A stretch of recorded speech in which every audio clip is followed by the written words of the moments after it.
Shalom à vous toutes et à vous tous qui m'écoutez. Je suis la prophétesse Sentinelle Myriam, mandatée par le Seigneur pour venir vous parler. Aujourd'hui, je veux d'abord tout particulièrement saluer ma famille qui se trouve en Amérique. Donc, Dieu bénisse l'Amérique, ainsi que ainsi que tous les amis du monde entier qui regardaient la vidéo chaque semaine, qui regardaient nos vidéos, nos témoignages, qui lisaient, qui écoutaient. Voilà, je vous salue tous et toutes dans le nom précieux du Seigneur Jésus-Christ de Nazareth, qui a donné sa vie pour chacun d'entre nous. Que cette paix que le Seigneur a mis dans mon cœur, eh bien, qu'elle aille sur chacun et chacune d'entre vous, afin de vous combler de joie et de bonheur, malgré tout ce qui se passe dans votre vie, par les attaques et les épreuves que vous subissez. Il est dur pour moi de retomber, passer par-dessus ce que mon fils a fait, l'apôtre Paul, parce que, comment vous dire? C'est pas que c'est dur, c'est pas ça. C'est que il a tellement bien développé le sujet de ne pas, au fait de ne pas rester dans des a priori. Il a tellement bien développé ça qu'il est difficile après de rebondir là-dessus. Par contre, je veux quand même ajouter quelque chose. Euh, Tout ce qu'il vous a dit, je confirme, puisque je suis sa maman et que j'ai vécu au travers de tout ce qu'il a fait. J'ai vécu d'une manière qui était très difficile parce que j'aime mon enfant, j'aime mes enfants, j'en ai 3. J'aime mes enfants de la même manière tous les 3 et je les ai élevés de la même manière tous les 3. Mais tous les 3 ont chacun leur caractère et chacun ont leur manière de voir les choses et d'appréhender ce qui arrive devant eux. Je n'ai pas été gâtée par, par ma vie d'enfant parce que je me sentais pas aimée, je ne me sentais pas heureuse. L'aîné de 5 enfants, 4 frères derrière moi, je ne me sentais vraiment pas heureuse, j'avais trop de responsabilités sur le dos à mon avis. Et, et c'était difficile pour moi d'assumer le rôle de grande sœur. Et en plus, fille unique, quoi. C'est la seule fille, avec des garçons derrière. Donc, chaque fois qu'il y avait quelque chose qui se passait avec moi, ils en profitaient largement et ça n'a pas arrangé ma situation, ça n'a pas arrangé ma vie future. Je voulais dire par là que chacun d'entre nous, que ce que je vous ai dit là, c'était moi avec mes enfants, mais en fait, c'est chacun d'entre nous sur cette planète. Lorsque nous venons au monde, nous venons tous de la même manière au monde. Nous sortons du ventre d'une femme. Peu importe les circonstances dans lesquelles nous venons au monde, que ce soit dans la richesse, dans la pauvreté, dans l'abondance, dans la misère, mais nous venons tous de la même manière au monde et nous ne venons au monde que parce que le Seigneur l'a permis. Lorsque nous sommes dans le ventre de notre mère, le Seigneur a déjà établi des projets pour chacun et chacune d'entre nous tout au long de sa vie. Il faut savoir que c'est un rappel que je vous fais là parce que ceux qui lisent la Bible, d'ailleurs, je vous encourage à la lire sans cesse, tous les jours, tous les jours, tous les jours, tous les jours. Ne baissez jamais les bras, lisez la parole, lisez la parole, la parole, la parole, la parole, la parole, toujours la parole. Si vous pouvez ne pas lire autre chose, mais lisez la parole. Parce que c'est au travers de la parole que vous apprendrez à vivre sur cette terre, sur cette planète, à vivre comme vous, d'une manière digne, honorable et qui plaît au Seigneur. Quand on n'est pas au Seigneur, on vit selon chacun, selon nos penchants. Voilà, on va dire ça comme ça. C'est-à-dire que selon ce qui se produit devant nous, on prend ou on laisse. Voilà, on décide soi-même, parce que le Seigneur nous a donné à chacun le libre arbitre. Et cela n'est pas sans conséquence, comme l'a développé tout à l'heure mon fils apôtre Paul. Ce n'est pas sans conséquence, c'est vrai. Et pour un rappel à l'ordre, un rappel, quand l'Éternel de Tout-Puissant, le Créateur de l'univers, a créé d'abord l'univers, il avait d'abord créé tout l'univers qui est invisible à nos yeux, c'est-à-dire les anges, les archanges, les séraphins, et les vieillards, tout ça, toute cette communauté d'anges et d'êtres angéliques qu'il a créé. Et il avait créé un monde pour eux. Il avait créé une terre pour eux. D'ailleurs, si vous lisez bien Genèse, surtout le premier chapitre de Genèse, vous vous rendrez compte qu'il y a quand même quelque chose de bizarre, c'est que le Seigneur, l'Éternel Tout-Puissant dit, la terre était informe et vide. Il y avait les ténèbres qui se mouvaient au-dessus. Il y avait les ténèbres, on va lire ça tout de suite, hein, dans Genèse chapitre 1. Voilà, hein, comme ça, parce que rien n'est meilleur que la parole. Alors, au commencement, Dieu créa les cieux et la terre. Ok, ça, on est d'accord. La terre était informe et vide. Il y avait des ténèbres à la surface de l'abîme et l'Esprit de Dieu se mouvait au-dessus des eaux. Il a créé les cieux et la terre. Ça veut dire qu'il y avait déjà une terre. Déjà une terre. Et si nous lisons la parole, nous nous rendons compte, à un moment donné, qu'il y a quelque chose d'anormal. Pour nous qui sommes sur cette terre, quelque chose d'anormal qui est spécifié dans Ésaïe chapitre 14, du verset 5 au verset 25. Vous allez comprendre après pourquoi je vous dis tout cela. Alors nous allons dans le livre d'Ésaïe, chapitre 14, voilà. Vous pouvez suivre en même temps si vous voulez sur votre Bible, hein, du verset 5 au verset 25. Alors, je lis la parole de Dieu avec respect. Alors, l'Éternel a brisé le bâton des méchants, la verge des dominateurs. Celui qui, dans sa fureur, frappait les peuples, par des coups sans relâche, celui qui, dans sa colère, subjuguait les nations, est poursuivi sans ménagement. Toute la terre jouit du repos et de la paix, en éclate en chant d'allégresse. Les cyprès, même les cèdres du Liban, se réjouissent de ta chute. Depuis que tu es tombé, personne ne monte pour nous abattre. Il parle de... C'était Lucifer à ce moment-là. Il y avait déjà une terre. Il y avait déjà une terre. Et sur cette terre-là, eh bien, il y avait des nations, il y avait des peuples, et il y avait des dominateurs. Et lui, c'était un dominateur. N'oubliez pas qu'il s'appelait Lucifer, c'est-à-dire c'était un être angélique, mais il était le plus beau. Bon, on va continuer. Le séjour des morts s'émeut jusque dans les profondeurs pour t'accueillir à ton arrivée. Il réveille devant toi les ombres. Tous les grands de la terre, il fait lever de leur trône tous les rois des nations. Ça, c'était toujours au moment où il y avait Lucifer. Tous prennent la parole pour te dire, toi aussi tu es sans force comme nous, tu es devenu semblable à nous.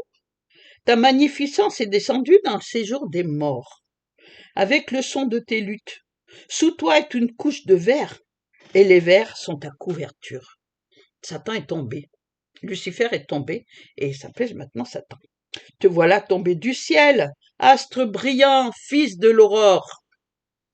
Tu es abattu à terre, toi, le vainqueur des nations. Voyez, ça prouve qu'il y avait un monde qui existait, où c'était lui qui était. Puisque, il faut savoir qu'il était chargé. Bon, on va continuer à lire. Tu disais en ton cœur, je monterai au ciel, j'élèverai mon trône au-dessus des étoiles de Dieu.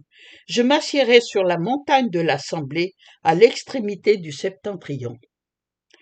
Je monterai sur le sommet des nues, je serai semblable au Très-Haut. Mais tu as été précipité dans le séjour des morts. dans les profondeurs de la fosse. Ceux qui te voient fixent sur toi leur regard, ils te considèrent attentivement. Est-ce là cet homme qui faisait trembler la terre, qui ébranlait les royaumes, qui réduisait le monde en désert, qui ravageait les villes et ne relâchait point ses prisonniers? Tous les rois des nations, oui, tous reposent avec honneur, chacun dans son tombeau. Mais toi, tu as été jeté loin de ton sépulcre, comme un rameau qu'on dédaigne, comme une dépouille de gens tués à coups d'épée et précipités sur les pierres d'une fosse, comme un cadavre foulé aux pieds. Tu n'es pas réuni à eux dans le sépulcre, car tu as détruit ton pays, tu as fait périr ton peuple. On ne parlera plus jamais de la race des méchants. Préparez le massacre des fils à cause de l'iniquité de leur père, qu'ils ne se relèvent pas pour conquérir la terre et remplir le monde d'ennemis. Voyez? Maintenant, nous allons aller dans Ézéchiel chapitre 28. Moi, tout ce que je vous dis est dans la parole de Dieu, pas ailleurs. Ce n'est pas un fantasme, ce n'est pas des idées prises en l'air. Tout vient de la parole. Mais il faut la lire, la parole. Il faut la lire chaque jour, il faut la lire sans cesse, parce que c'est là que le Seigneur, par le Saint-Esprit, nous révèle les choses qui sont cachées. C'est-à-dire qu'il nous révèle ce qui est dans sa parole et il nous explique. Il nous dit, voilà, regarde là, et regarde là, et regarde là. Mais ça seulement si on la lit. Si on la lit pas, on peut aller inventer plein de choses, comme j'entends des fois sur YouTube, je dis, c'est pas possible. Je dis, Seigneur, c'est pas possible. Et comment ils peuvent raconter des choses, des inepties pareilles? Alors, bon, on va dans Ézéchiel, chapitre 28, à partir du verset 2. Fils de l'homme dit au prince de Tyr, ainsi parle le Seigneur l'Éternel. Ton cœur s'est élevé, et tu as dit, je suis Dieu. Je suis assis sur le siège de Dieu, au sein des mers. Ah, il y avait des mers, tiens, il y avait de l'eau. Toi, tu es homme et non Dieu. N'oubliez pas, Satan, c'est une créature, c'est pas le créateur. Hein. Et tu prends ta volonté pour la volonté de Dieu. Voici, tu es plus sage que Daniel, rien de secret n'est caché pour toi. Par ta sagesse et par ton intelligence, tu t'es acquis des richesses. Tu as amassé de l'or et de l'argent dans tes trésors. Par ta grande sagesse et par ton commerce, tu as accru tes richesses et par les richesses ton cœur s'est élevé. C'est pourquoi ainsi parle le Seigneur l'Éternel, parce que tu prends ta volonté pour la volonté de Dieu. Voici, je ferai venir contre toi des étrangers, les plus violents d'entre les peuples. Ils tireront l'épée contre ton éclatante sagesse et ils souilleront ta beauté. Alors, ils te précipiteront dans la fosse et tu mourras comme ceux qui tombent percés de coups au milieu des mers. En face de ton meurtrier, diras-tu, je suis Dieu? Tu seras homme et non Dieu, sous la main de celui qui te tuera. Tu mourras de la mort des incirconcis par la main des étrangers, car moi, j'ai parlé, dit le Seigneur l'Éternel. Voyez, la terre existait déjà. Et il y a eu ce fameux tohu-bohu, c'est-à-dire tout a été chamboulé.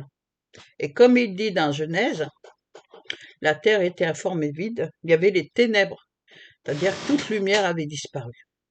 Et c'est là que le Seigneur, lui qui est lumière, le Dieu des lumières, c'est lui qui est lumière, eh bien, le Seigneur, l'Éternel Tout-Puissant, Seigneur Jésus-Christ, par le Saint-Esprit, eh bien, il a créé, puisqu'il a dit la sagesse, le Saint-Esprit, c'est la sagesse, c'est l'esprit de sagesse, d'intelligence. Eh bien, il était au-dessus des eaux, et le Seigneur a tout créé lui-même, il a recréé, afin de pouvoir y mettre l'homme et la femme. Parce que le Seigneur voulait établir une relation d'amour entre les êtres humains. Les êtres qu'il y avait auparavant sont devenus, eh bien, Satan avec ses démons, ils ont été chassés du paradis. ils ont été chassés et ils ont été chassés sur le deuxième ciel, celui qu'on appelle le deuxième ciel, qui est entre le nôtre et celui du trône de Dieu. Mais les hommes, il leur a donné le libre arbitre. Parce que il ne veut pas imposer à qui que ce soit, quoi que ce soit. Il propose et c'est nous qui décidons, si nous acceptons ou si nous n'acceptons pas. Comme il est écrit dans 2 Chroniques 7,19, il est écrit « Si mon peuple sur qui est invoqué mon nom s'humilie », on va le 2 Chroniques 7,14, pardon. Je me suis trompée, 7,19. C'est 2 Chroniques 7,14. Voilà, on y est. Si mon peuple sur qui est invoqué mon nom s'humilie, prie et cherche ma face, et s'il se détourne de ses mauvaises voies, je l'exaucerai des cieux, je lui pardonnerai son péché, et je guérirai son pays. Alors, il y a des choses très intéressantes qui sont dites là-dedans. D'abord, il faut s'humilier. Ça veut dire reconnaître qu'on est simple pécheur. Chercher la face de Dieu. Ça veut dire qu'on reconnaît que, bien, il est plus grand que nous et que sans lui, on ne peut plus rien faire. On se détourne de nos mauvaises voies, c'est-à-dire qu'on ne veut plus faire ce qu'on a fait. On se rend compte que le Seigneur Jésus-Christ a donné sa vie, il a payé le prix afin que nous puissions être sauvés. Et c'est à ce moment-là que lui, il nous exaucera des cieux. Il nous pardonnera. D'abord, il nous exauce, il exauce notre prière. Ensuite, il nous pardonne notre péché et il nous guérit. Mais la guérison, elle se fait pas sans conséquence. Comment peux-tu savoir ce que c'est toi qui as menti? Comment peux-tu savoir ce qu'a subi la personne à qui tu as menti si toi-même tu ne le subis pas? C'est impossible. Donc, le Seigneur laisse que tout ce que tu as vécu, que tu as fait toi, eh bien, il permet que ce soit toi qui subisses maintenant. Comme l'a expliqué tout à l'heure l'apôtre Paul dans son message, tu dois subir tout cela parce que c'est juste. Nous avons un Dieu de justice. Il s'appelle justice. S'il nous pardonnait et puis qu'il dit « Bon, j'efface tout, on recommence ». Oui, d'accord. Mais s'il efface tout et qu'il recommence, comment sais-tu, toi, que ce que tu as fait est vraiment mal? Tu ne peux pas le savoir. Alors, il faut changer d'attitude. Il faut accepter de payer le prix. Parce que le Seigneur Jésus, lui, il a payé le prix. Il a payé le prix pour nous. Mais nous, il faut accepter de payer le prix pour ce que nous avons fait avant d'appartenir au Seigneur. Nous n'avons pas tous tué, volé, menti, mais nous avons fait des choses qui n'étaient pas agréables aux yeux de Dieu. Donc, ce qui fait qu'après, il y a un problème qui se pose. Je voulais lire ce que le Seigneur m'avait fait écrire, mais en fait, il est en train de me dire que je ne dois pas le lire, je dois vous parler. Voilà, je vous explique. Le Seigneur m'a fait aller dans beaucoup d'églises. Je n'avais pas compris parce qu'il ne me laissait pas rester dans une seule église. Il voulait que j'écoute, que je regarde et que j'apprenne. J'ai constaté qu'il n'y a pas d'amour dans les églises. Désolée de vous dire ça, mais c'est la vérité. Toutes les églises où je suis passée, il n'y a pas d'amour. Le peuple fait semblant de s'aimer.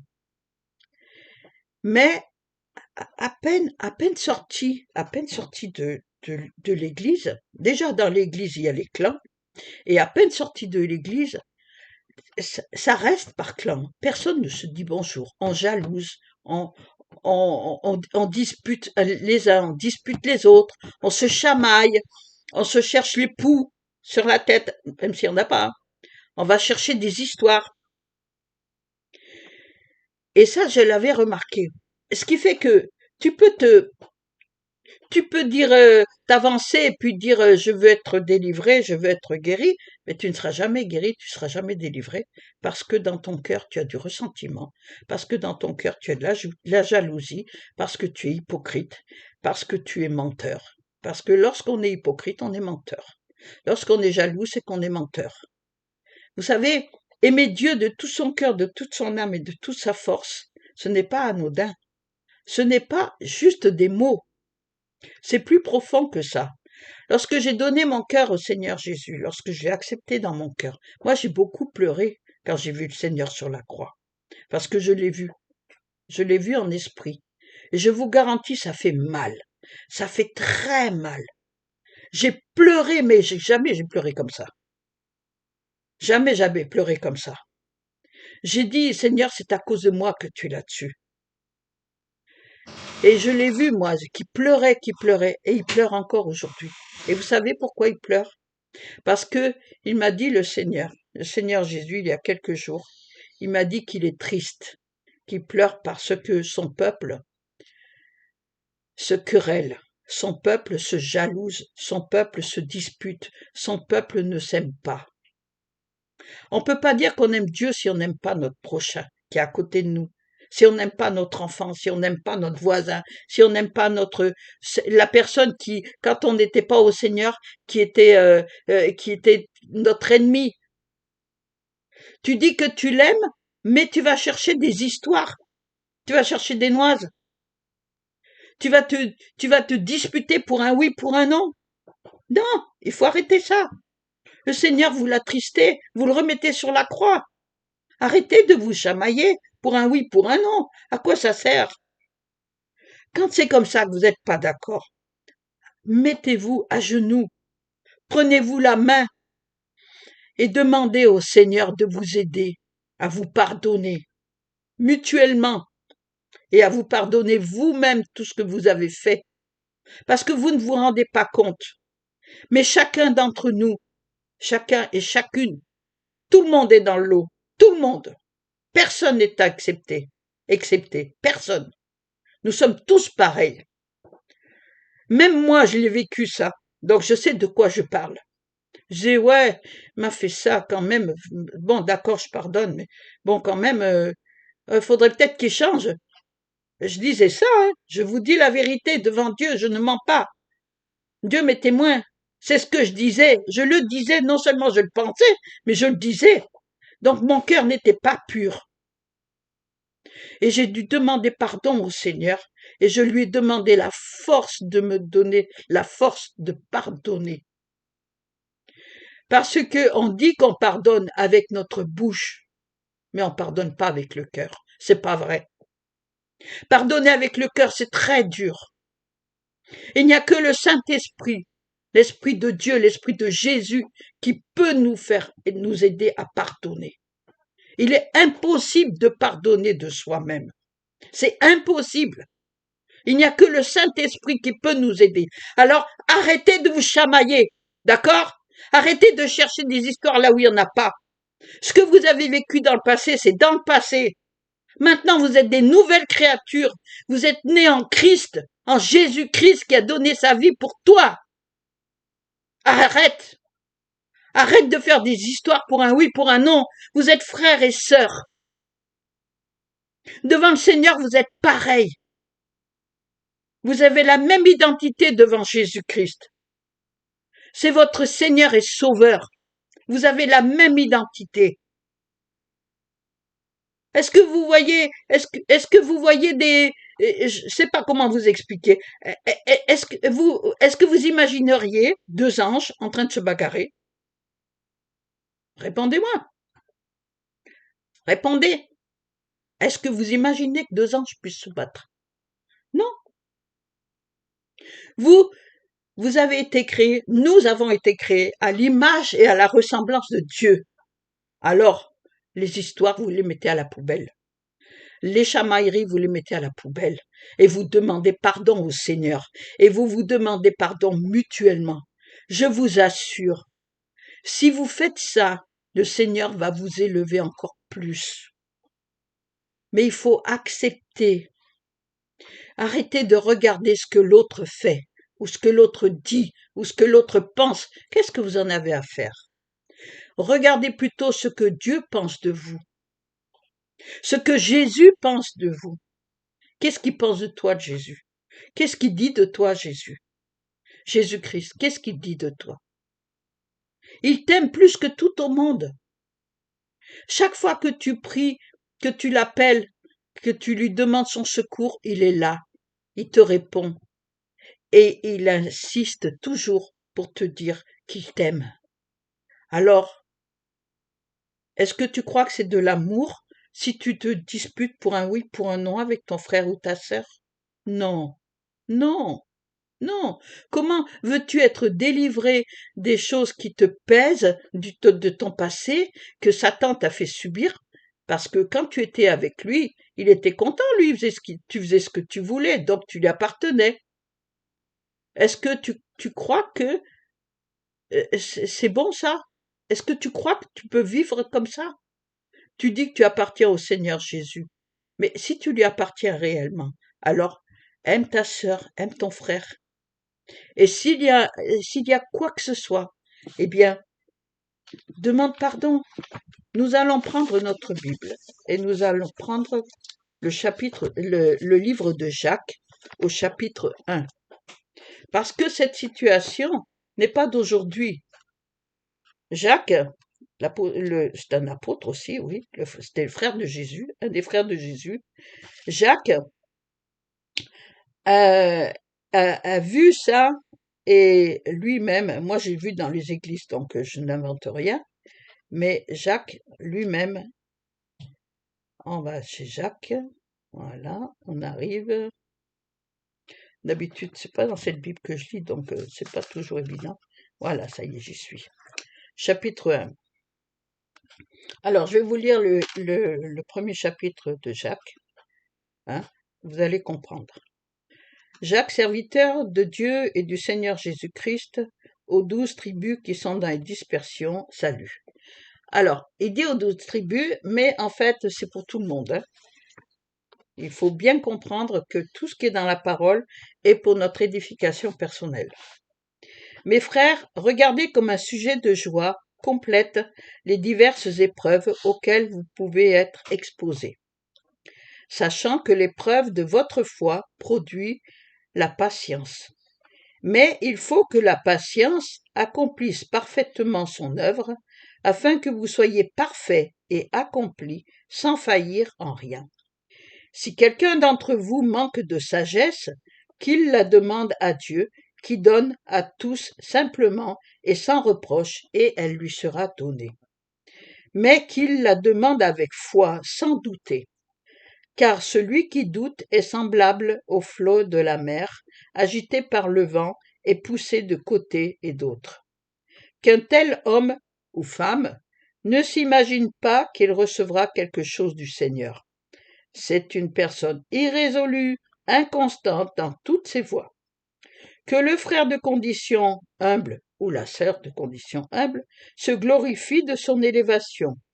Que le riche, au contraire, se glorifie de son humiliation, car il passera comme la fleur de l'herbe.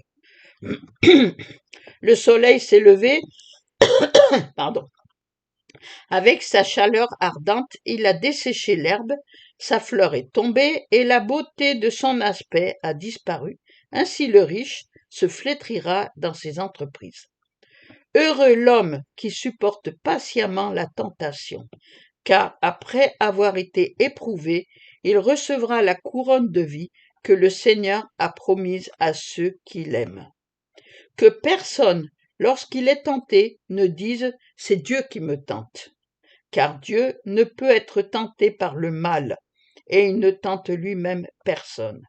Mais chacun est tenté quand il est attiré et amorcé par sa propre convoitise, c'est-à-dire tout ce qui est du passé avant d'appartenir au Seigneur.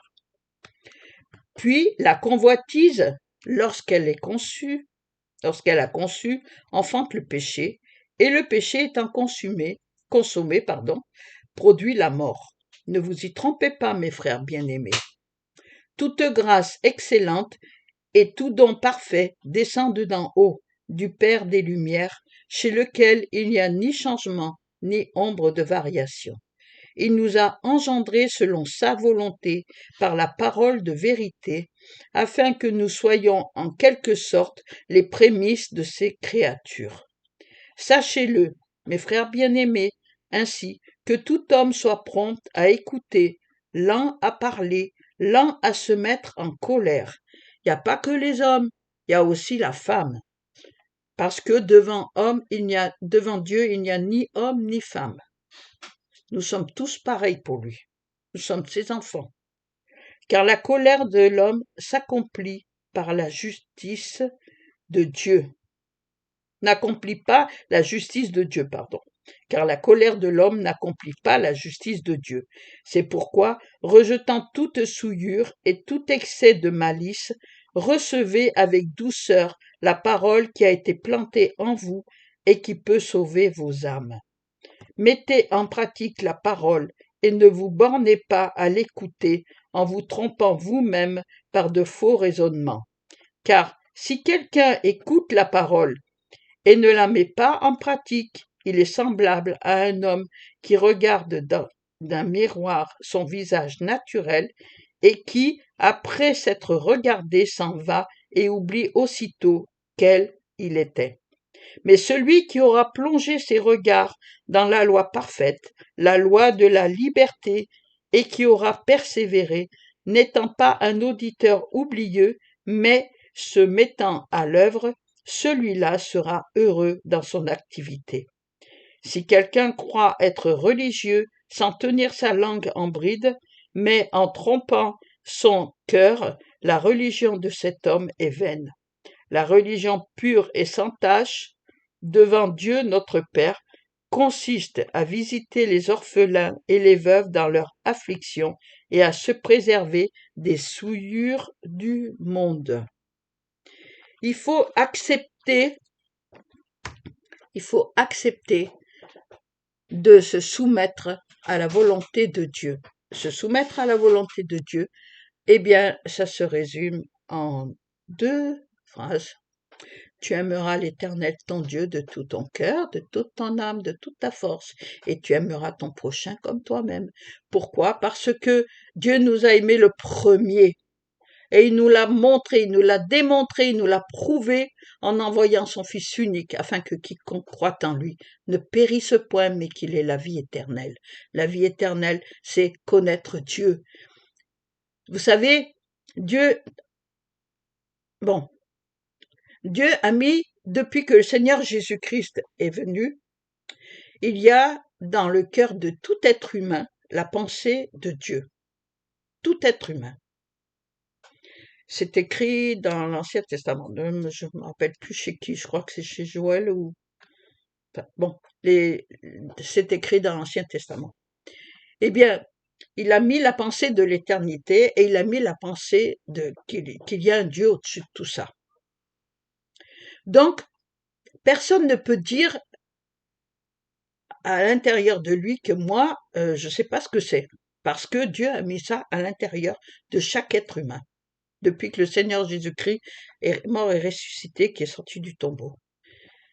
Et à ce moment-là, c'est nous avons la possibilité, nous avons le choix de décider si nous voulons suivre Jésus-Christ, si nous en entendons parler, bien sûr, parce qu'il y a des endroits où on n'a pas encore entendu parler de Jésus-Christ, donc ils ne savent pas, mais ils ont dans leur cœur quand même la pensée qu'il y a quelque chose au-dessus de tout ça, qui dirige tout ça, qui a créé tout ça, et qu'il faut faire le bien et non le mal. Chacun a le choix de faire le bien ou le mal. Tant que la personne n'est pas capable de déterminer ce qui est bien ou ce qui est mal, il n'y a rien du tout. Le Seigneur ne tient pas compte. À partir du moment où on sait que ce qu'on fait est mal, alors là, c'est un péché. C'est pour ça que la loi a été donnée par Moïse, parce que chacun faisait un peu comme il voulait autrefois.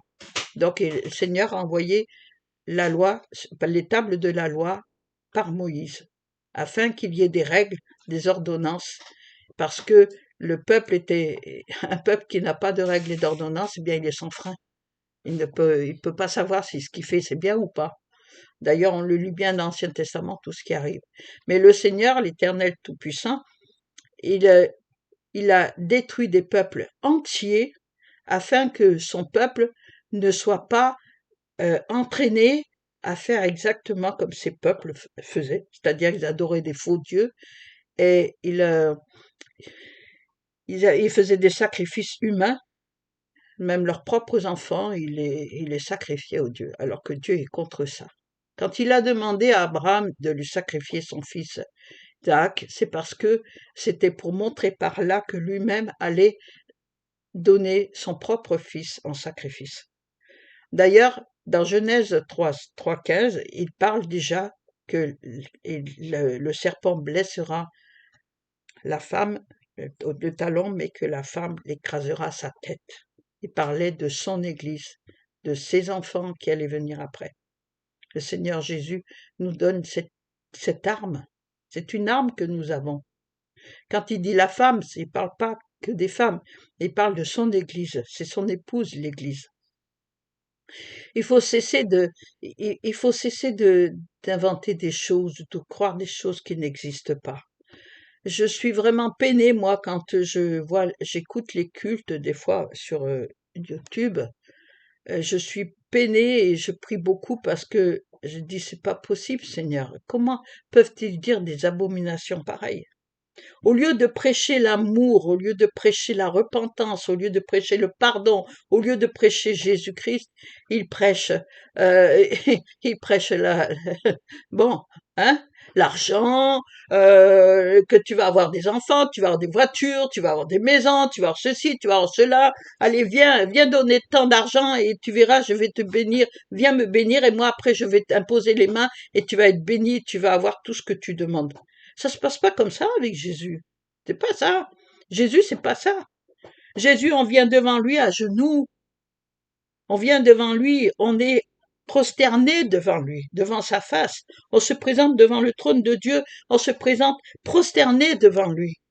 Parce que c'est lui qui nous a créés. C'est grâce à lui que nous vivons. Il peut nous prendre le souffle de vie d'un instant à l'autre. Si nous ne sommes pas en règle avec lui, nous allons aller dans les ténèbres. Vous savez, l'enfer n'a pas été créé pour nous.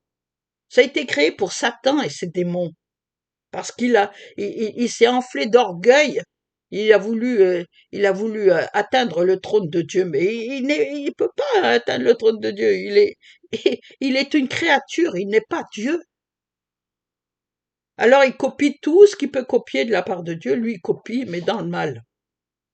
Il a ses propres anges, ses propres archanges et tout ce qui s'ensuit. Il a son propre gouvernement. Et lui, son rôle, lui, ce qu'il veut, c'est que les enfants de Dieu, il s'en fiche du reste. Il veut les enfants de Dieu, détourner les enfants de Dieu. Alors, ces démons, ils sont là pour justement nous attaquer sans cesse, à dire voilà ceci, voilà cela. Mais des fois, c'est pas eux qui nous attaquent, c'est nous-mêmes qui nous attaquons tout seuls. Comment? Ben, en étant jaloux, en étant envieux. Voilà, c'est comme ça. Donc, qu'est-ce qu'on fait? Eh bien, on devient hypocrite, on devient menteur. On fait croire aux autres qu'on est bien, alors qu'en fait, on fait n'importe quoi. Et résultat des courses, ben, quand on va mourir, on va aller là où Satan et ses démons ils sont. C'est pas le but. Jésus n'est pas venu pour ça. Notre Seigneur Jésus-Christ n'est pas venu pour ça. Il est venu pour que nous ayons la vie éternelle avec lui. Avec lui, au paradis. Pas dans le séjour des morts. Non. Il veut pas qu'il y ait que quand les puits vont s'ouvrir, qu'on se retrouve là-dedans. C'est pas pour ça qu'il est venu, lui. C'est pour que nous soyons heureux. Mais il faut accepter sur cette terre.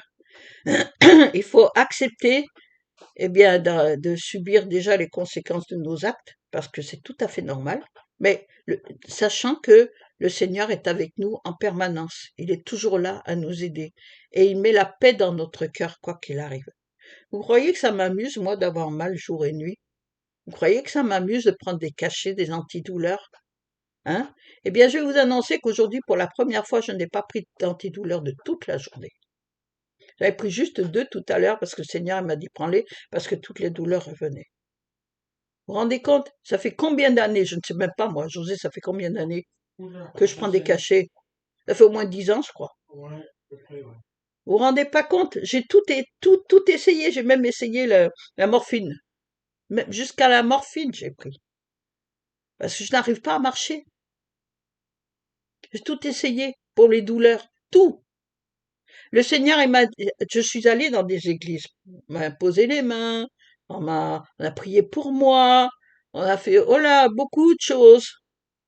Et la dernière fois que j'avais été demandée dans une église où j'avais été accompagner mon amie, prophétesse, une prophétesse, eh bien, ils m'ont appelé et puis il a imposé les mains et il m'a dit sois guéri maintenant. Et dans ma tête, le Seigneur il disait c'est moi qui te guéris, moi, mais je te guérirai quand je te guérirai. Je n'avais pas compris à ce moment-là. J'ai dit Seigneur, je comprends pas pourquoi je guéris pas. Et le Seigneur m'a dit tu comprendras quand tu comprendras. Il m'a dit ne cherche pas à comprendre maintenant. Et moi j'ai compris. Parce que le Seigneur m'a appris l'humilité. Moi qui étais très orgueilleuse avant. Ah oui, ça pour être orgueilleuse, j'en tenais une couche. Hein. Et puis de mensonge, ben, j'en tenais une couche aussi. Et puis j'ai volé. Et puis j'ai fait du mal avec ma langue. Eh bien tout ça, j'ai payé. J'ai payé et c'est normal. C'est normal parce que maintenant je peux dire que je sais ce que c'est que d'être volé. Je sais ce que c'est quand on me ment. Je sais ce que c'est, ce que je ressens lorsqu'on me fait du mal, lorsqu'on dit des méchancetés sur moi. Je sais ce que c'est, parce que je l'ai fait moi-même.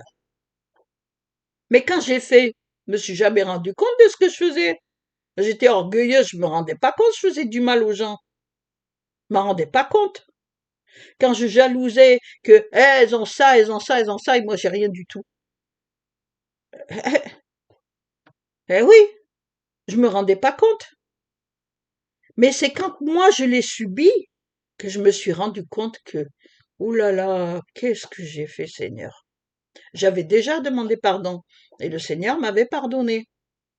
Et là, il m'a dit, maintenant tu comprends pourquoi j'ai permis? J'ai dit oui, Seigneur. Et le Seigneur, il m'a dit, maintenant tu arrives à la fin de tes épreuves, à la fin de ton calvaire. Il me l'a dit. Et je vous assure, c'est une grande joie pour moi. C'est aujourd'hui, pour la première fois, j'ai pris que 2 cachets tout à l'heure parce que c'est lui qui m'a dit de les prendre. Vous pouvez pas imaginer la joie que c'est lorsque le Seigneur vous dit maintenant, tu t'es livré. Maintenant, c'est fini. Je t'ai rendu au double de tes péchés. Ça veut dire que tu as eu le double, c'est-à-dire tu l'as fait, tu l'as subi. Maintenant, je te rends tout ça. Maintenant, tu vas connaître le bonheur. Mais il va pas me donner d'un coup. Il va le donner petit à petit, avec les épreuves. Et il fait ça pour chacun et chacune de nous qui avons donné notre cœur au Seigneur Jésus-Christ. Il fait ça avec chacun de nous. Et par moments, il va se taire. Par moments, il y aura un silence complet de sa part. J'ai vécu ça. Et c'est dur à vivre. Parce que j'entendais pas. Je comprenais rien du tout. Même quand j'ai la parole, je disais, mais Seigneur, je comprends pas là. Qu'est-ce que tu veux me dire? Qu'est-ce que tu veux me dire? Il voulait que je le cherche dans mon désert. Je l'ai cherché, j'ai retrouvé. Et il n'était jamais parti. Non, simplement il m'observait, il m'écoutait, parce qu'il voulait que j'apprenne à dépendre de lui. Pas de dépendre des êtres humains, mais de dépendre de lui, de sa grâce, de son amour. Et c'est ça qu'il demande à chacun et chacune d'entre nous, à chacun de ceux qui ont accepté le Seigneur Jésus-Christ dans leur cœur. C'est ce qu'il demande à chacun et chacune d'entre nous. Alors je vous en supplie, dans toutes les églises, tous ceux qui m'entendaient là, et celles qui m'entendaient, je vous en supplie, Ne regardez plus ce qui se passe à gauche et à droite. Vous voyez quelqu'un qui fait quelque chose qui est pas bien, d'abord fermez votre bouche, déjà pour commencer, hein, que votre langue elle reste dans votre palais et qu'elle bouge pas, d'accord? Et dans le secret, priez au Seigneur pour cette personne que vous avez vue qu'elle a fait du mal ou qu'elle a dit du mal ou qu'elle a mal agi. C'est comme ça que le Seigneur, il écoutera votre prière et il exaucera votre prière et vous serez bénis parce que le Seigneur bénit ceux qui l'aiment. Ceux qui aiment le Seigneur sont bénis par le Seigneur.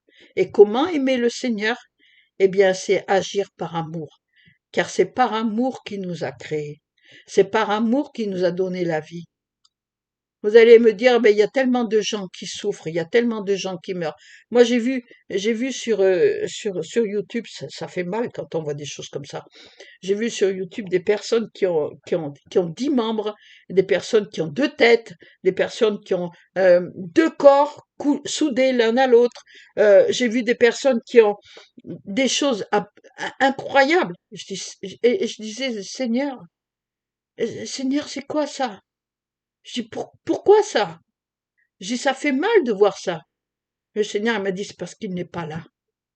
Le Seigneur n'est pas là-dedans. Quand, euh, quand on n'est pas dans le Seigneur et qu'on ne veut pas du Seigneur, eh bien, il faut en subir les conséquences. Et croyez-moi que ceux qui subissent les conséquences-là, eh bien, déjà, ils sont malheureux sur terre, mais alors après, ils sont malheureux pour l'éternité. Il faut accepter le Seigneur Jésus-Christ sincèrement dans son cœur, sincèrement le suivre, sincèrement aimer, sincèrement pardonner. Et on ne peut pas marcher dans la sanctification. C'est Dieu qui nous sanctifie par le sang de Jésus. C'est Jésus en versant son sang sur la croix, en versant son sang lorsqu'il a été battu, lorsqu'il a été fouetté. C'est en versant son sang qui a coulé, c'est ça qui nous sanctifie. Parce que chaque fois que nous voulons faire quelque chose, nous avons dit au Seigneur, nous ne voulons plus faire, eh bien il est là et il nous aide à ne plus le faire. Il peut aider chacun et chacune, mais il faut le désirer. Moi, j'ai désiré, j'ai décidé de pardonner. J'ai décidé du fond du cœur de pardonner à tous ceux qui m'ont fait du mal. Et croyez-moi, il y en avait une flopée. Hein. Eh bien, le Seigneur nous a révélé, il y a quelque temps, il a révélé à l'apôtre Paul d'ailleurs, parce que il y a certaines choses que le Seigneur révèle à l'apôtre Paul, et il y a certaines choses qu'il révèle à la prophétesse Sentinelle Myriam. Voilà. On a chacun, notre part avec le Seigneur. Donc, il lui a révélé que il y a des personnes à qui j'ai pardonné et qui ont donné leur cœur à Jésus et qui sont maintenant serviteurs. Sont ses serviteurs, sont ses enfants. Ils marchent avec lui. Alors, vous voyez, le pardon. J'ai vu d'ailleurs Pierre Soulet. Ouais, exactement. Donc, le pardon, ça a une puissance, vous ne pouvez pas imaginer. Le pardon qui est fait par amour, ça a une puissance, mais vous n'imaginez pas à quel point. Moi, j'ai pardonné à tout le monde. J'ai pardonné à ceux qui m'ont fait du mal. Je vais pas faire la liste parce que c'est pas le jour, c'est pas le but.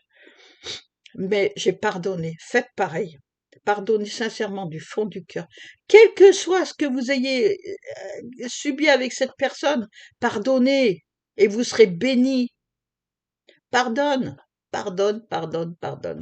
Toujours pardonne. Aime tes ennemis. C'est ce qui est écrit. Aimez vos ennemis. Priez pour ceux qui vous persécutent. Il faut prier pour ceux qui nous font du mal. Parce que en priant dans le secret, c'est toujours dans le secret qu'il faut le faire. Et, et souvent, il vaut mieux fermer sa bouche et prier dans son esprit. Parce que Satan, les démons ne peuvent pas entendre ce qui se passe dans votre esprit. Il n'y a que Dieu, Seigneur Jésus, qui peut lire dans votre esprit. Il n'y a que lui. Mais les démons ne peuvent pas. Ce que vous dites, oui, ils entendent les démons. Et là, je suis bien contente parce qu'ils entendent tout ce que je dis. Et je sais que ça leur plaît pas. Ça leur plaît pas du tout parce que j'appelle tout le monde à agir par amour, uniquement par amour. On n'en parlera jamais assez d'agir par amour. Parce que Dieu nous a créés par amour. Et pour son amour. Et pour avoir une relation d'amour avec lui et avec ceux qui nous entourent.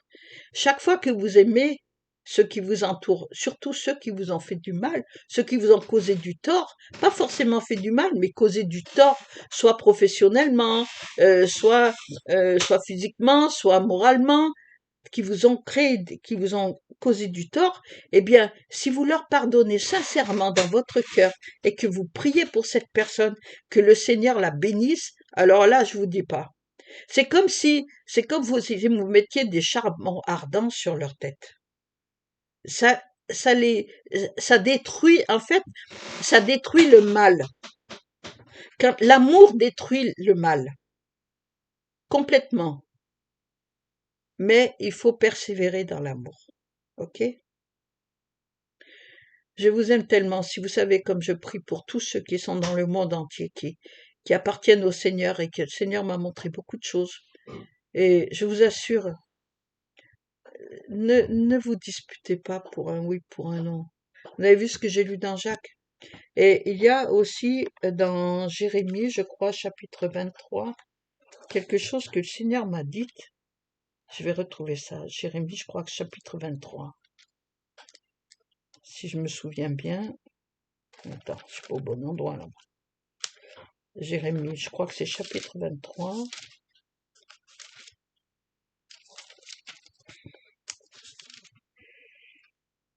Euh...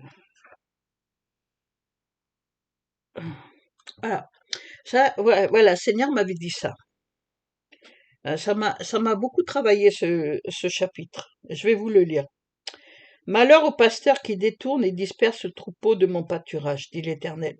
C'est pourquoi ainsi parle l'Éternel, le Dieu d'Israël, sur les pasteurs qui paissent mon peuple. Vous avez dispersé mes brebis, vous les avez chassées, vous n'en avez pas pris soin, voici je vous châtirai à cause de la méchanceté de vos actions, dit l'Éternel, et je rassemblerai le reste de mes brebis de tous les pays où je les ai chassées.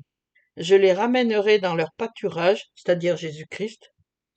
Elles seront fécondes et multiplieront. J'établirai sur elles des pasteurs qui les paîtront. Elles n'auront plus de crainte, plus de terreur, et il n'en manquera aucune, dit l'Éternel. Voici les jours viennent, dit l'Éternel, où je susciterai à David un germe juste. Il régnera en roi et prospérera, il pratiquera la justice et l'équité dans le pays. Parlez du Seigneur Jésus-Christ. En son temps, Juda sera sauvé, Israël aura la sécurité dans sa demeure, et voici le nom dont on l'appellera, l'Éternel, notre justice. Quand il parle, là il disait Juda et Israël. En fait, il parle de nous aussi, son peuple. C'est pourquoi voici les jours viennent, dit l'Éternel, où l'on ne dira plus l'Éternel est vivant, lui qui a fait monter du pays d'Égypte les enfants d'Israël. Donc nous, il nous a sortis de la servitude. Ça, c'était du pays d'Égypte, mais nous, on est passé du règne de Satan au règne de Jésus-Christ. Voilà. Mais on dira l'Éternel est vivant, lui qui a fait monter et qui a ramené la postérité de la maison d'Israël du pays du septentrion et de tout le pays où je les avais chassés, et ils habiteront dans leur pays. Sur les prophètes, mon cœur est brisé au-dedans de moi, tous mes os tremblent. Oui, parce que le Seigneur m'a révélé, il y a énormément de faux prophètes. Et il faut faire très attention. Il faut lire la parole, en fait. Il faut lire la parole sans arrêt, parce que c'est en lisant la parole régulièrement, c'est-à-dire tous les jours, et en la méditant, que on peut après différencier, on peut voir la différence entre les vrais et les faux prophètes, parce que un vrai prophète ne te dira pas ce que tu portes sur toi, déjà pour commencer, il te parlera pas de ton compte en banque, il te parlera pas de toutes ces choses-là. Le vrai prophète, il va t'annoncer des oracles de Dieu, des choses vraies. Je me souviens, dans une église, celui qui était soi-disant... bon, bref, il m'a appelé et il m'a dit que j'avais un esprit de mort sur moi. Bon, que je devais mourir parce que l'esprit de mort me poursuivait. Alors, je vous annonce une bonne nouvelle, c'est que ça, c'est pas possible. À partir du moment où vous appartenez au Seigneur Jésus-Christ, vous ne pouvez pas avoir l'esprit de mort sur vous. Si jamais vous avez l'esprit de mort sur vous, c'est que c'est vous qui l'avez cherché. Ok? L'esprit de mort ne peut pas être sur vous parce que vous êtes délivré en Jésus-Christ. Donc l'esprit de mort ne peut pas y être. Alors il avait fait un cirque, je me rappelle, il m'avait fait marcher en disant tu passeras telle année, et puis tu passeras telle année, et puis tu passeras telle année. Il m'a fait faire ça 5 ou 6 fois. Et après, il m'a dit je pouvais retourner à ma place. N'importe quoi. C'est du n'importe quoi. Après, il fallait que j'apporte une offrande pour concrétiser ce qu'il avait dit. Attends, si j'avais vraiment eu l'esprit de mort, je ne serais pas là aujourd'hui. Hein. L'esprit de mort est sur ceux qui n'appartiennent pas au Seigneur Jésus-Christ. À partir du moment où tu appartiens au Seigneur Jésus-Christ, tu ne peux pas avoir l'esprit de mort. C'est impossible, parce que c'est Jésus-Christ, c'est Dieu Tout-Puissant qui te dirige, c'est lui qui te guide, c'est lui qui est à tes côtés sans cesse, donc tu ne peux pas avoir l'esprit de mort. Alors, sur les prophètes, mon cœur est brisé au-dedans de moi, tous mes os tremblent. Je suis comme un homme ivre, comme un homme pris de vin, à cause de l'Éternel et à cause de ses paroles saintes.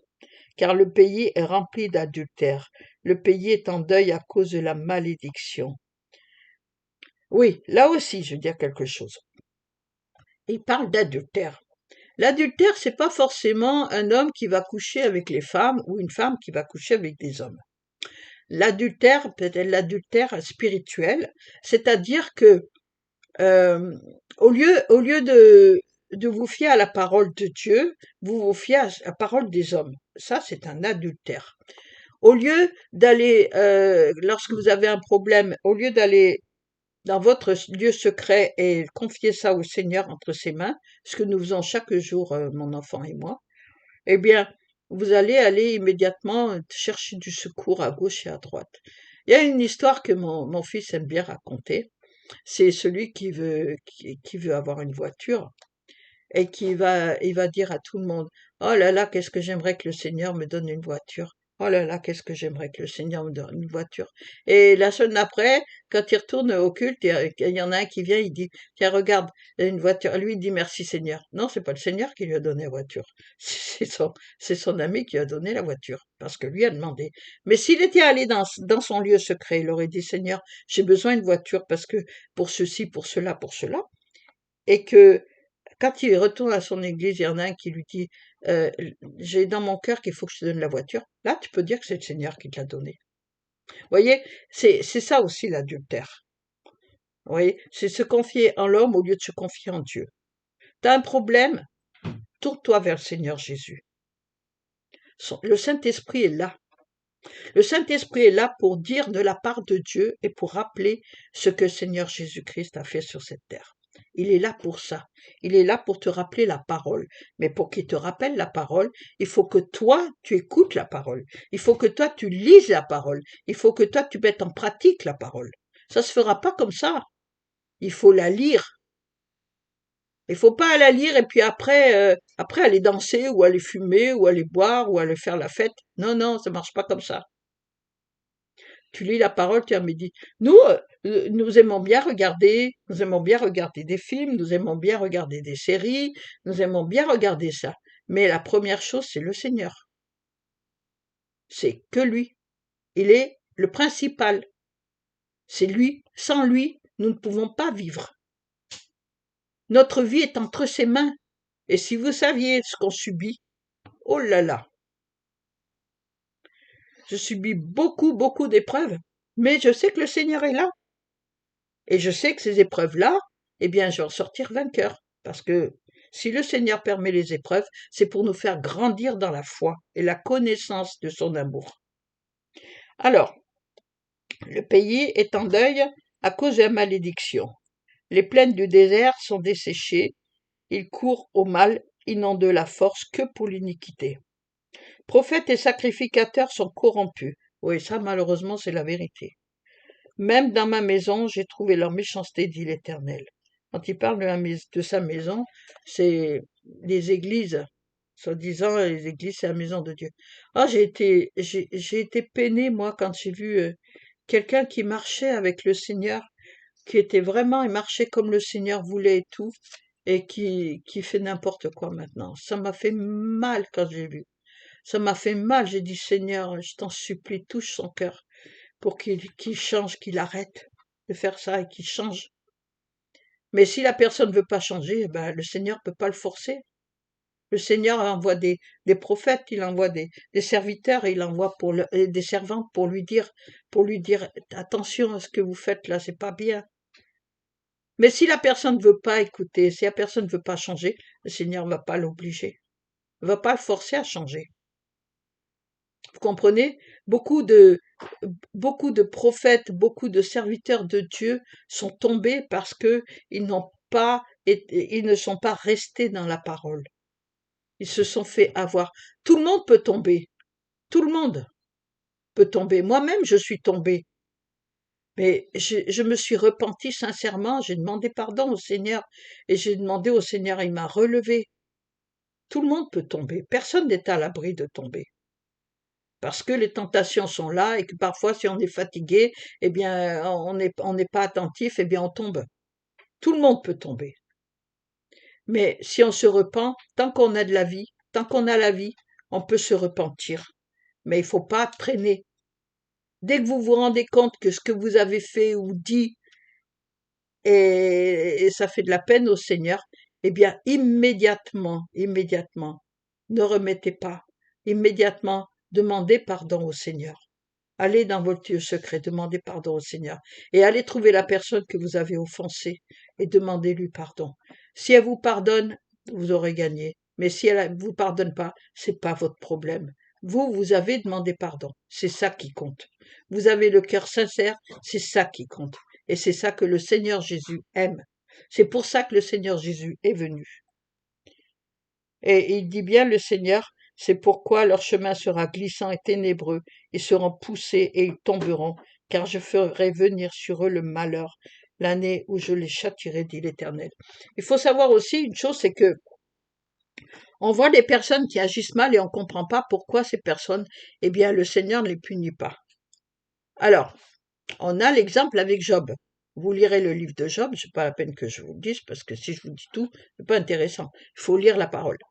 Vous lirez le livre de Job et vous vous rendrez compte que Job, c'était quelqu'un vraiment de formidable. Hein. Il était vraiment avec le Seigneur à 100%. Et il agissait vraiment comme Dieu aime qu'il agisse. Comme Dieu aime que ses enfants agissent.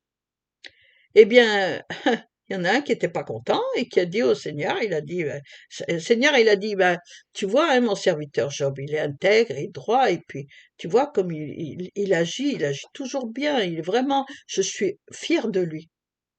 Qu'est-ce qu'il a dit, Satan? Ah ouais, c'est parce qu'il a tout ce qu'il faut, il a tout ce qu'il veut, c'est pour ça qu'il est intègre avec toi, c'est pour ça qu'il est fidèle. Mais enlève-lui ce qu'il a, tu vas voir un peu s'il va rester fidèle avec toi. Eh bien, le Seigneur lui a dit, ben vas-y, fais-le, vas-y, tu verras que c'est fichu d'avance pour toi. Eh bien, Satan, ça a été la même chose pour mon enfant et moi. À plusieurs reprises, Satan est allé trouver le Seigneur en lui disant, ouais, hein, t'as vu, lui là, tu vois, hein, c'est un menteur. Tu vois, c'est ceci, et pour moi aussi. Tu vois, elle va agir comme ça, elle va agir comme ça. Le Seigneur, il a dit, tu verras qu'elle va pas agir comme ça, il va pas agir comme ça. Et c'est ce qui s'est produit. Et Satan, ben, il est pas content. Il est pas content parce qu'il n'a pas réussi. Mais il ne réussira pas. Et il ne réussira jamais plus. Parce que nous sommes ancrés à 100% avec le Seigneur Jésus. Je dis pas que nous tomberons jamais. Je peux pas le dire ça. Je le souhaite de tout mon cœur que jamais nous ne tombions, ni mon fils ni moi. Je prie tous les jours pour ça aussi. Mais le Seigneur est là avec nous. Et je sais à quel point il nous aime parce qu'il a donné son Fils unique, afin que quiconque croit en lui ne périsse point, mais qu'il ait la vie éternelle. Sur ce, je vous remercie de m'avoir écouté. J'espère n'avoir offensé personne. J'espère n'avoir fait de la peine à personne. Le Seigneur m'a demandé d'ouvrir mon cœur parce que lui a beaucoup de peine. Et le Seigneur m'a demandé de dire ce que lui voulait que je dise. Voilà, je vous ai transmis le message de la part du Seigneur. Je vous ai en même temps témoigné parce que le Seigneur m'a dit que le meilleur message, c'est le témoignage. Parce que comme c'est du vécu, je peux parler. Je ne parlerai pas des choses qu'ont vécu Pierre, Paul, Jacques et Jean, comme on dit. Je ne parlerai pas de ce que vivent mes voisins. Je ne parlerai pas de ce que vivent certaines personnes que je connais dans la rue, même pas de ma meilleure amie, même pas de mon propre fils, parce que c'est pas moi qui ai vécu ça, c'est lui. Donc je vous dis des choses que moi j'ai vécues, que j'ai ressenties et que le Seigneur a fait au travers de moi. Et c'est ça que le Seigneur il aime. C'est ça évangéliser. L'évangélisation, c'est ça. Eh oui. Voilà. Alors que le Seigneur, éternel tout-puissant, bénisse chacun et chacune d'entre vous, qui vous donne cette paix et que cette paix ne vous quitte jamais. Que sa grâce, son amour, sa bonté et sa miséricorde soient sur chacun de vous. Je te remercie, Père éternel. Je te remercie, Seigneur Jésus-Christ. Toi, le Saint-Esprit, je te remercie parce que tu étais présent. Et je te remercie d'agir en chacun et chacune d'entre nous, afin que nous puissions marcher selon ta volonté, que nous ne cherchions pas à agir selon notre volonté, mais uniquement chercher à accomplir uniquement ta volonté. Merci Seigneur Jésus-Christ, merci Saint-Esprit, merci éternel Dieu Tout-Puissant. Tu es mon Seigneur, tu es mon Dieu. Seigneur Jésus, tu as donné ta vie pour moi. Tu as donné ta vie pour chacun d'entre nous. Que ton esprit, Seigneur, se répande sur chacun et chacune d'entre nous, et qu'il travaille dans notre cœur, afin que nous puissions marcher selon tes voies, pas selon les nôtres, car nos pensées sont pas tes pensées, et nos voies sont pas tes voies. Et ce que je souhaite, Seigneur, c'est de continuer à marcher sur le chemin que toi tu as tracé pour moi, et c'est le souhait que je fais pour chacun et chacune des personnes qui ont écouté ce message. Que le Seigneur vous bénisse tous abondamment. Je vous aime de l'amour du Seigneur et que Dieu vous bénisse. Dieu bénisse l'Amérique, les États-Unis d'Amérique, là où sont mes petites filles, ma belle-fille et tous mes frères et sœurs en Christ. Je vous aime sincèrement et je vous bénis aussi, je demande la bénédiction de l'Éternel aussi pour chacun et chacune d'entre vous qui aimez le Seigneur et qui désirez le suivre à 100%. Voilà, à bientôt. Shalom.